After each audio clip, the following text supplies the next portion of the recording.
Ξεκινώντας να πω το εξής, αν και ερχόμενος εδώ δεν ξέρω, δεν ήμουν ετοιμασμένος να το πω. Για πρώτη φορά μπορώ να πω ότι συμφώνησα πάρα πολύ με τον Δήμαρχο, με την τοποθέτησή του. Δηλαδή, συμφώνησα με την θεώρηση για τα ποτάμια, με το πώς αντιμετωπίζει ο Δήμος αυτή τη στιγμή τα ρέματα της περιοχής μας, τα τρία. Εκείνο όμως που μου προκαλεί έτσι μια ανησυχία είναι ότι ενώ εδώ στη πάνελ ακούστηκαν πολύ σοβαρές απόψεις, δεν θέλω να κάτσω να απαντήσω κάποιες από αυτές που μου προκάλεσαν έτσι μια αντίδραση, αλλά είδα ένα κλίμα ότι έχει αλλάξει, ας πούμε, η θεώρηση της διοίκησης σε επίπεδο δηλαδή περιφέρειας, αποκεντρωμένης, απέναντι στα ρέματα. Δεν νομίζω ότι έχει αλλάξει. Δεν νομίζω ότι τα τελευταία χρόνια ζούμε κάποια διαφορετική θεώρηση. Και παράδειγμα είμαστε εμείς σαν Δήμος. Δηλαδή ο Δήμος μας έχει τα τελευταία χρόνια με δύο αποφάσεις που έχει αναδειωθεί σε δύο συγκεκριμένα έργα. Ένα στον Κηφισό και ένα στον Ποδονήθη. Το Κηφισό μάλιστα είναι σε εκδίκαση, υπόθηκε και εδώ από τη Δήμαρχο. Άρα δεν μπορούμε να πούμε ότι κάποιοι τα έχουν σχεδιάσει. Δηλαδή υπάρχουν κάποια σχέδια στα οποία έχει διαφωνήσει ο Δήμος. Και όχι μόνο έχει διαφωνήσει ο Δήμος.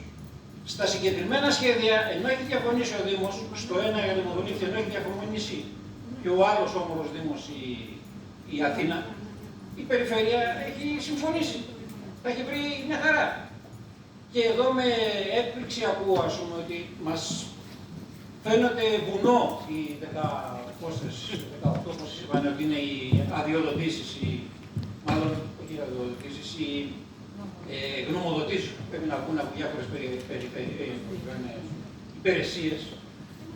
Φανταστείτε να μην υπήρχε και αυτή η βάσανος των γνωμοδοτήσεων. Δηλαδή, φανταστείτε οι μελετητές να ακάθεταν μελέτες με λάθος στοιχεία, όπως η μελέτη για τον Ποδονήθη, η οποία κατέπεσε στο ΣΤΕ, γιατί είχε λάθος στοιχεία, όπως με μηδενικές, μάλλον με μία μόνο εκδοχή και όχι με περισσότερες εναλλακτικές, γι' αυτό κατέπεσε και εκείνη, με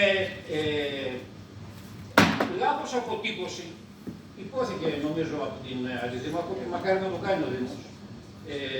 Σημειωτέων ότι εδώ και 10 χρόνια έχουν καταγραφεί, για τα αυθαίρετα μιλάω. Υπάρχουν αυθαίρετα στο ποτάμι. Υπάρχουν αυθαίρετα στο Ποδονήθη, γιατί να ρίξουμε τα αυθαίρετα, συζητάμε να πάμε να κάνουμε παρεμβάσεις σκληρές με σαραζανίδια. Κατά την άποψή μου, δεν υπάρχει ούτε διαφορετική θεώρηση από τις υπηρεσίες. Σε επίπεδο Δήμου υπάρχει και νομίζω ότι αυτό οφείλουμε να το πιστώσουμε, παρότι δεν είμαι της ίδιας παράταξης και πολιτικής και ιδεολογικής άποψης με τον Δήμαρχο. Σε αυτό όμως πρέπει να πούμε ότι ο Δήμος μας πρωτοπορεί.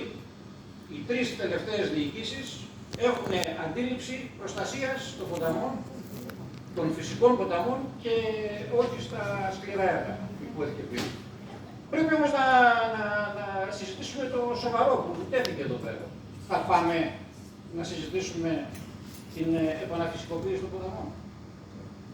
Δηλαδή, εμείς έχουμε 700 μέτρα, 800 μέτρα φυσικό Ποδονήθη και μετά ακολουθεί ένας οχετός.